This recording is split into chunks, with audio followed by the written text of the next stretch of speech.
Calculator. পরীক্ষা হলে calculator ছাড়া আসছেন কেন? কমন সেন্স নাই? ইয়েস পঞ্চমের কথা না? Sorry sir. টাকা পয়সা তো চাই না, এমন বিহেভ করতে কিছু নাই, না দিলে বলেন দিবেন না, শেষ। এই যে শুনেন, আমি আপনার কাছে ফোন আছে, আমি একটা কল করতাম। ক্যাম্পাসে কি ফোন অ্যালাউড? সেটা আমি জানি। জিজ্ঞেস করতেছেন কেন তাহলে? জানেন না রুলস এন্ড রেগুলেশন? জানেন না খালি ক্যালকুলেটর আনলে হবে? আমি আসলে ঢাকার বাইরে থেকে পরীক্ষা দিতে আসছি, ভর্তি পরীক্ষা। তো? আমার সাথে আমার মামা ছিল, কিন্তু আমাকে বলছিল যে পরীক্ষা শেষ হলে গেটের সামনে দাঁড়াতে থাকতে, কিন্তু আমি না মামাকে খুঁজে পাচ্ছি না। আমি যে মামাকে একটা ফোন করবো, আমার কাছে ফোনটাও নাই। কে কি ফোন ফ্যাক্সের দোকান মনে হয়? আমি ঠিকানা জানি, কিন্তু আমি না ঢাকা শহর কিচ্ছু চিনি না।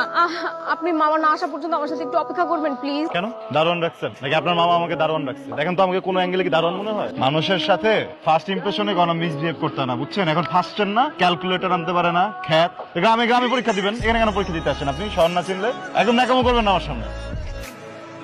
কি ব্যাপার, আপনি কান্না করতেছেন কেন? দেখেন আমি আমি বলতেছি আপনি না কান্না করুন না প্লিজ। আমি এখন মাইর খাবো, পাবলিক ইউনিভার্সিটি না, মানুষ ভাবে আমি উল্টাপাল্টা কিছু করছি। আমার ভুল হয়ে গেছে, সরি। আপনি আসেন, আমি দাঁড়াবো আপনার জন্য। আসেন, আমি চকলেট খাবো আপনার, আসেন, চাও খাওয়াবো।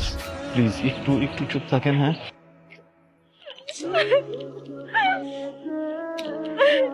এর জন্য আমি ঢাকা আসতে চাই না। ঢাকার মানুষজন একদম ভালো না, কোনো মায়া নাই দয়া নাই, নিষ্ঠুর মানুষজন। আপনি যখন পেটে ছিলেন আপনার আম্মুর, তখন কি নারী ভুজির ভিতরে পেঁচাই গেছিলেন? আপনার মনে তো প্যাচ কেন? চিনি যে বাদাম ছিলে আপনাকে দিতেছি, আইসক্রিম খাওয়াইলাম, এগুলোতে আপনার চোখে পড়ে না? আর কি করলে আপনার মন ভরবে বলেন আপনি আমাকে? সকালবেলা না মামা ওই দোকানটা থেকে এক কাপ চা এনে খাওয়াইছে, তো মজা। জান না, এক কাপ চা নিয়ে আসে। গ্রাম থেকে আসছেন না, একদম পরিচয় দিয়ে দিচ্ছেন, ন্যূনতম ম্যানার নেই। খ্যাত, আপনার কোনো আইডিয়া আছে আপনি কার সাথে কথা বলতেছেন? ব্রিটিশ আমলে আমার বড় আব্বা উপাধি পাইছিলেন খান বাহাদুর। আমার গোষ্ঠীতে তো কেউ চা আনে না কারোর জন্য।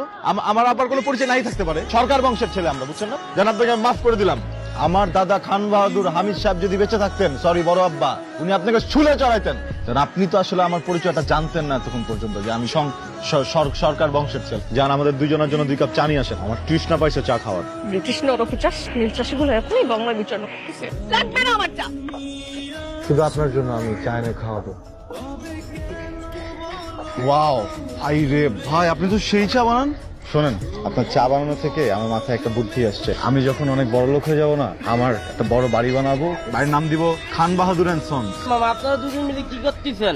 আপনারা দুজন মিলে 30 জনের তো মান সম্মান আপনারা খুন করে ফেলতেছেন। কি হয়েছে?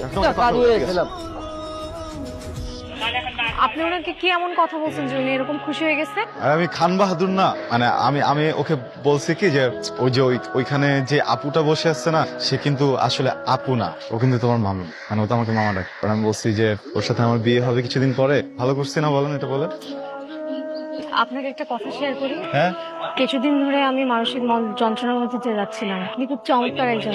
আপনিও খুব ভালো। আপনার সাথে আড্ডা দিতে প্রচন্ড ভালো লাগে আমার। আমার অনেক বেশি ভালো লাগে। আপনি যদি ওনাকে যা বলছেন এটা সত্যি সত্যি যদি আপনি এরকম কিছু মিন করে থাকেন, তাহলে এটা ভুলে যান, কারণ আমার বয়ফ্রেন্ড আছে। আমরা শীঘ্রই বিয়ে করব, আমার ইউনিভার্সিটিতে অ্যাডমিশন হওয়ার পরে আমরা বিয়ে করব। আরে আমার তো নিজেরও গার্লফ্রেন্ড আছে। আমার গার্লফ্রেন্ড অনেক সুন্দর, আমার কাছাকাছি লম্বা। আচ্ছা, এই যে জারিনা আছে না, জারিনা বয়ফ্রেন্ড কি করে? কি বলিস? ওর তো কোনো বয়ফ্রেন্ড নেই। আপনি আমাকে মিথ্যা কথা বলছেন কেন? মিথ্যু। আমি ক্লাসে ছিলাম, ক্লাসের মাঝখান থেকে দৌড়াই পর্যন্ত আসলাম। আমার পা ভাঙে না দেখে কি আপনি কষ্ট পাইছেন? পাটা ভাঙলে আপনার জন্য ভালো লাগতো? শোনেন, আপনাকে একটা কথা বলি, আপনি আমাকে মিথ্যা বলে এই বুকের ভিতরে যে কষ্টটা দিচ্ছেন, সুস্মিতা আমাকে সবকিছু বলে দিচ্ছে। আমার তো আপনার জন্য অনেক মায়া কাজ করে। কালকে না বললেন আপনার গার্লফ্রেন্ড আছে, তাই আজকেই বলতেছেন আমার জন্য মায়া হয়? ওইটা তো আমি মান সম্মান বাঁচানোর জন্য বলছি। শোনেন, মানে আমি কি একটা হ্যান্ডসাম ছেলে না? আমি যখন আপনাকে মনের কথা বলতে গেছি, আর আপনি যখন সাথে সাথে আমাকে বললেন যে আপনার বয়ফ্রেন্ড আছে, আমি কি করব? আমি তখন টেনশনে পড়ে গেছি, আমার মন খারাপ হচ্ছে না? আপনার চোখে যে এটা শোনার পরে পানি টলটল করতেছিল, এটা আমি দেখে ফেলছি, বুঝছেন? এখন স্বীকার করেন যে এটা আপনার লাইফ, কিন্তু আপনাকে কিন্তু পছন্দ করার অধিকার আমার আছে। তেমনি আপনার যদি আমাকে পছন্দ না হয়, আমার প্রেম প্রত্যাখ্যান করার অধিকার আপনার। আমি আপনার এই অধিকার কখনোই আটকাবো না। প্রেম প্রত্যাখ্যান করতে চান? আমি সকল প্রকার অধিকার নিয়ে আপনার প্রেম প্রত্যাখ্যান করলাম। কফি? আমি কথা পাই না। ঠিক আছে, খেয়েন না, আমি যাই সুরজ মামার দোকানে চা খাবো। আপনি দাঁড়াচ্ছেন ফাঁকি দরদান দা, যান ক্লাসে যান। কালকে ক্লাস আছে? না নাই। তাহলে আপনাকে একটা সুযোগ দেই, কালকে সন্ধ্যা 6টায় মামার দোকানে আপনার অপেক্ষা করব। আপনি যদি আমার প্রেমে রাজি থাকেন, তাহলে একটা লাল শাড়ি পরে চলে আসেন। আপনি করেন অপেক্ষা, আমি এসবের মধ্যে নাই। শোনেন, কফিটা দিয়ে যান, ক্লাসমেটের জন্য নিয়ে যাব। আমার এই দশা হইল কেন? ও কি আমাকে জাদু করছে? এইসব পাগলামির কোনো মানেই হয় না। 7:15 বাজে, 7:30 পর্যন্ত দেখ। এরপর যদি না আসে এখান থেকে তো যাবো এই মামার দোকানে আর কখনো আসবো না।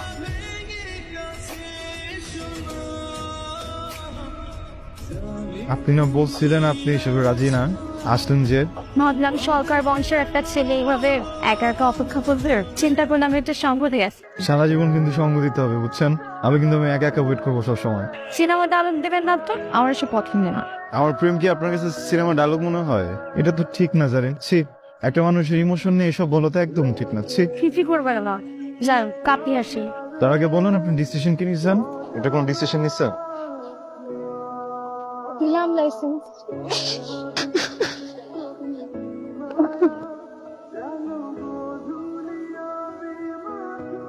শোনো, যে কদিন আমি ঢাকা থাকবো না সে কদিন কিন্তু রিক্সা অন্য কাউকে নিয়ে ঘুরবা না। এখানে যে খেয়াল রাখবো, ঠিক আছে? ঠিক হয়ে যাবে। আপনি আমার মায়ের মতো। ছোটবেলায় আমার আব্বা মারা গেছে, আমার কাছে বড় হয়েছি। জারিনকে অনেক ভালোবাসি। এই মুহূর্তে জারিনকে বিয়ে করতে পারবে না? মানে তোমার বাড়ি থেকে কাউকে দিয়ে প্রস্তাব পাঠাতে পারবে? আন্টি, একটা ফ্যামিলি থেকে একটা মেয়েকে বিয়ে করে নিতে একটা যোগ্যতার ব্যাপার আছে। আমি এখন অতটুকু যোগ্য না। আমি তো আমার পরিবারকে চিনি। আমি যতই বলি, যতই কষ্ট পাই, ওরা রাজি হবে না। আমাকে 2টা বছর সময় দেন না। আমি যোগ্য হয়ে জারিনকে বিয়ে করব। মা, তোমার কথা আমি বুঝতে পারছি। জারিনের বাবা অসুস্থ, সেটা নিশ্চয় জানো। উনি ভীষণ রকমের জেদি মানুষ।